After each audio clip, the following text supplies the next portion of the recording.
ஆண்டவர் இயேசு கிறிஸ்துவில் என் பிரியமான சகோதர சகோதரிகளே, நிறைவாழ்வு பெற விரும்பினான் பணக்கார இளைஞன். அவனிடம் ஒன்று குறைவாயிருக்கின்றது என்று ஆண்டவர் உரைத்தார். அவன் நிறைவு பெற விரும்பினால் உண்மையாகவே அவன் போக வேண்டும், தனக்குள்ளதெல்லாம் விற்க வேண்டும், அவற்றை ஏழைகளுக்கு கொடுக்க வேண்டும், பிறகு ஆண்டவரிடம் திரும்பி வர வேண்டும், அவரை பின்தொடர வேண்டும் என்று அறிவுறுத்தினார். ஆனால் அந்த இளைஞன் முகம் வாடி வருத்தத்தோடு சென்று விட்டான். ஆங்கிலத்தில் சொல்ல வேண்டுமானால் 5 வினைச்சொற்களை அவனிடம் உரைத்தார்.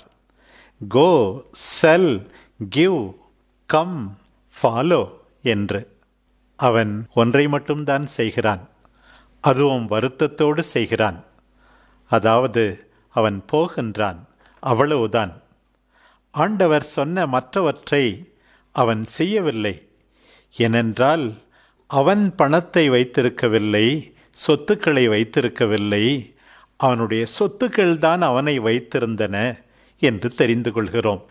அவன் போன பிறகு ஆண்டவர் தன் சீடரோடு என்ன உரையாடினார் என்பதுதான் இன்றைய நற்செய்தி பகுதியாக நமக்கு அமைகின்றது. ஆண்டவர் கூறுகிறார் தம் சீடரிடம், செல்வர் விண்ணரசில் புகுவது கடினம் என நான் உங்களுக்கு உறுதியாக சொல்கிறேன். செல்வர் இறையாட்சிக்கு உட்படுவதை விட ஊசியின் காதில் ஒட்டகம் நுழைவது எளிது என்கின்றார். இப்படி ஆண்டவர் கூறியவுடனே சீடர்கள் எல்லாம், அப்படியானால் யார்தான் மீட்பு பெற முடியும் என்ற கேள்வியை ஆண்டவர் முன் வைக்கின்றார்கள். அதற்கு ஆண்டவருடைய பதில், மனிதரால் இது இயலாது, ஆனால் கடவுளால் எல்லாம் இயலும் என்றார். அப்படியானால் செல்வர்கள் விண்ணரசில் நுழையவே முடியாதா என்கின்ற கேள்வி எழுகின்றது. ஆண்டவரின் அந்த எடுத்துக்காட்டு, ஊசியினுடைய காதிலே ஒட்டகம் கூட நுழைந்து விடலாம், ஆனால் செல்வர் விண்ணகத்தில் நுழைய முடியாது எனும்போது அது எவ்வளவு கடினமானது என்பதை குறிப்பிடுவதாக நாம் கொள்ள வேண்டும். மத்தேயு நற்செய்தி 6ஆம் அதிகாரத்திலே நாம் வாசிக்கின்றோம். 24வது வசனம், நீங்கள் கடவுளுக்கும் செல்வத்துக்கும் ஊழியம் செய்ய முடியாது. நற்செய்தியில் பல செல்வர்களை நாம் பார்க்கிறோம். அவர்கள் செல்வத்தை சரியான விதத்திலே பயன்படுத்தினார்கள், ஆண்டவரால் ஏற்றுக்கொள்ளப்படுகின்றார்கள். ஆகினால்தான் ஆண்டவர் மனிதரால் இது இயலாது, கடவுளால் எல்லாம் இயலும் என்கின்றார். சக்கேயுவை பார்க்கிறோம். தன் சொத்தில் பாதியை ஏழைகளுக்கு கொடுக்க முன்வந்தார் அவர். நிக்கோதேமுவை பார்க்கிறோம். அவரும் செல்வந்தர்தான். ஆண்டவரை தேடி வந்தார், அவர் வாக்குக்கு செவிமடுத்தார். அரிமத்தேயா யோசேப்பை பார்க்கிறோம். ஆண்டவருக்கு மேலறையை இறுதி ராவு உணவுக்காக கொடுத்த அந்த பணக்காரரும் நல்லவராகத்தான் இருந்திருக்க வேண்டும். திருத்தூதர் பணியிலே லிதியா போன்ற பெண்மணிகளை பார்க்கிறோம். இவர்கள் எல்லாம் தங்கள் சொத்துக்களை வைத்து நல்லது செய்தார்கள். ஆனால் பலர் காசேதான் கடவுளடா என்று பணத்தை கடவுளாக கருதி இறைவனை மறந்து விடுகிறார்கள். சகோதர சகோதரிகளை புறக்கணிக்கிறார்கள். தேவையில் இருக்கின்றவர்களின் கண்ணீரை கண்டும் அவர்கள் சும்மா இருக்கிறார்கள். அநியாயமாக மற்றவர்களின் சொத்துக்களை பறிக்கிறார்கள். அடுத்தவர்கள் வயிற்றில் அடிக்கிறார்கள். எத்தனையோ பேரை ஏமாற்றுகிறார்கள். இன்றைக்கு ஆண்டவர் உரைப்பது, நீ பணத்திற்கு அடிமையாகாதே. ஒருவேளை நல்ல வழியில் உனக்கு பணம் சேர்ந்திருந்தால் நல்ல காரியத்திற்கு பயன்படுத்து. பொருளுக்கு அடிமையாகாதே, ஆண்டவருக்கு அடிமையாக மாறு. இன்றைக்கு நம்மில் பலர் பணக்காரர்களாக இல்லாமல் இருக்கலாம், ஆனால் அவர்கள் வேறு சில காரியங்களில் செல்வந்தராக இருக்கலாம். சிலர் தாங்கள் மிக்க அழகுள்ளவர்கள் என்று நினைக்கலாம், அறிவிலே உயர்ந்தவர்கள் என நினைக்கலாம், ஏராளமான செல்வாக்கு இருக்கிறது என்று நினைக்கலாம்.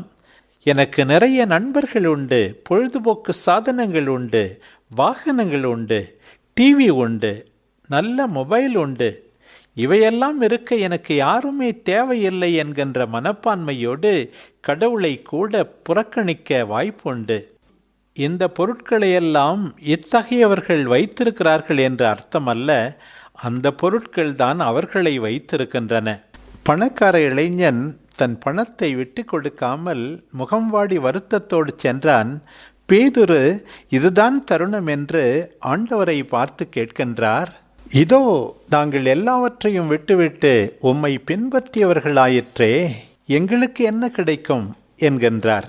அப்போது ஆண்டவருடைய பதில், புது படைப்பின் நாளில் மானிட மகன் தமது மாட்சிமிகு அரியணையில் வீற்றிருக்கின்ற போது நீங்களும் இஸ்ரேல் மக்களின் 12 குலத்தவர்களுக்கு நடுவர்களாய் 12 அரியணைகளில் வீற்றிருப்பீர்கள்.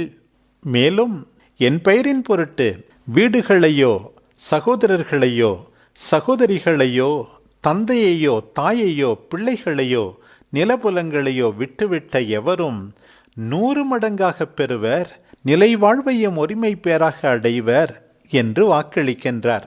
ஒன்று மட்டும் உறுதி, ஆண்டவருக்காக யாராவது எதையாவது விட்டு கொடுத்தால் அதற்கு பல மடங்காக கைமாறு பெறுவார்கள். ஒருவேளை இந்த உலகத்திலேயே அந்த கைமாறை அவர்கள் அனுபவிக்காமல் இருக்கலாம், நிச்சயமாக நிலை வாழ்வை உரிமை பேராக அடைவார்கள். ஆண்டவருக்காக நற்செய்திக்காக தங்கள் சொந்த குடும்பத்தை உறவுகளை விட்டு தங்களையே முழுமையாக அர்ப்பணிக்கிறவர்கள் ஒரு பரந்த குடும்பத்தை பெற்றுக்கொள்கிறார்கள். இறை வார்த்தையை கேட்டு அதன்படி வாழ்கின்ற விசாலமான ஒரு குடும்பத்தை பெற்றுக்கொள்கிறார்கள். பவுலடியார் ரோமியருக்கு எழுதிய திருமுகத்திலே குறிப்பிடுகின்றார். 16ஆம் அதிகாரம் 13வது வசனம், ரூஃபஸனுடைய தாய் அவருடைய தாயாம். இப்படி உலகமெங்கும் ஆண்டவருக்காக சகோதர சகோதரிகளை, பெற்றோரை, பிள்ளைகளை, உடன்பிறப்புகளை பெற்றுக்கொள்கின்ற நற்செய்தி அறிவிப்பாளர்களை நாம் பார்த்து கொண்டுதான் இருக்கிறோம். பிரியமானவர்களே, நமக்கு என்ன கிடைக்கும் என்று ஆதாயம் கருதி ஆண்டவரை பின்பற்றாமல் அன்பால் அவரை பின்தொடரத்தான் நாம் எல்லாருமே அழைக்கப்படுகிறோம். உலகின் மீட்புக்காக நாம் ஒவ்வொருவரும் ஏதாவது செய்ய வேண்டும். நம்மால் 4 பேராவது மகிழ்ச்சியாக இருக்கட்டும். நமக்காக வாழ்வதில் அர்த்தமில்லை. நம்மிடம் உள்ளவை அனைத்தையும் வைத்து, நம்முடைய நேரத்தை, பொருட்களை, திறமைகளை வைத்து மற்றவர்கள் வாழ்வுக்காக நாம் பாடுபட வேண்டும். கலிலேயா கடலிலும் சாக்கடலிலும் ஒரே யோர்தான் நதியின் தண்ணீர்தான். ஆனால் கலிலேயா கடலிலே எத்துணை மீன்கள், ஆனால் சாக்கடலிலே எந்த உயிருமே இல்லை. காரணம் என்ன?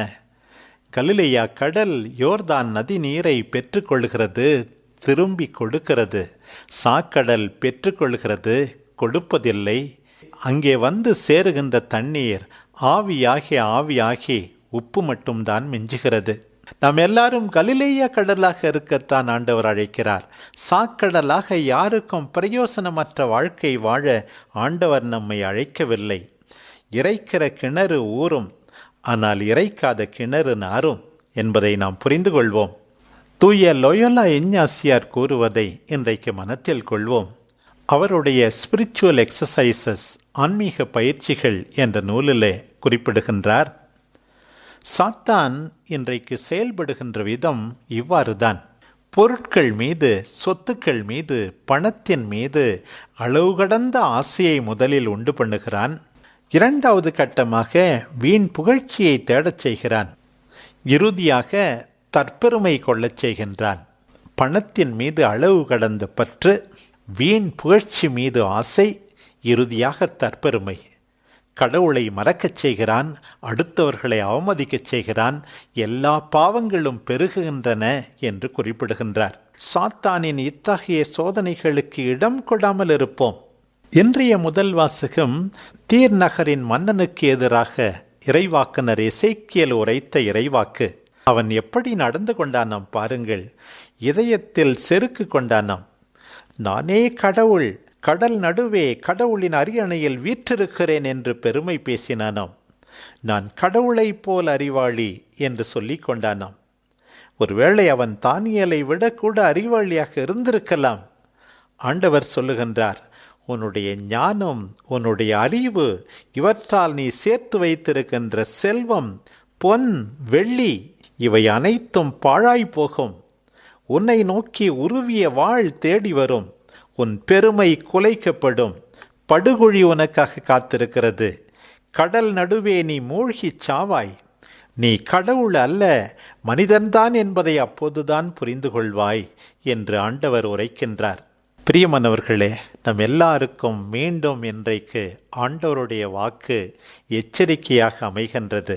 உன்னிடம் பணம் அதிகமாக இருக்கலாம், பதவி இருக்கலாம், ஞானம் இருக்கலாம், அழகு இருக்கலாம், எல்லாம் ஆண்டவர் உனக்கு போட்ட பிச்சை என்பதை உணர்ந்து அவருடைய விருப்பப்படி ஆண்டவரை மகிமைப்படுத்த, அடுத்தவர்களுக்கு வாழ்வளிக்க, 4 பேருக்கு நல்லது செய்ய நீ பயன்படுத்தவில்லை என்றால் ஆண்டவருடைய கோபாக்கினை உனக்கு வந்தே தீரும்.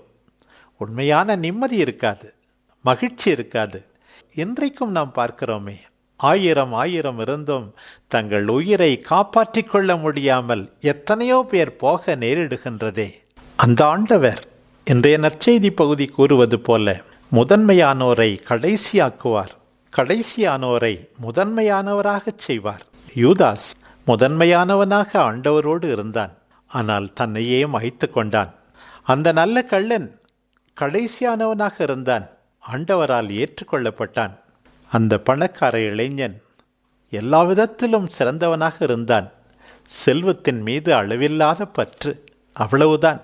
அந்திரேயா சாதாரணமான மனிதர், ஆண்டவரை பின்தொடர்வதில் நிலைத்திருந்தார்.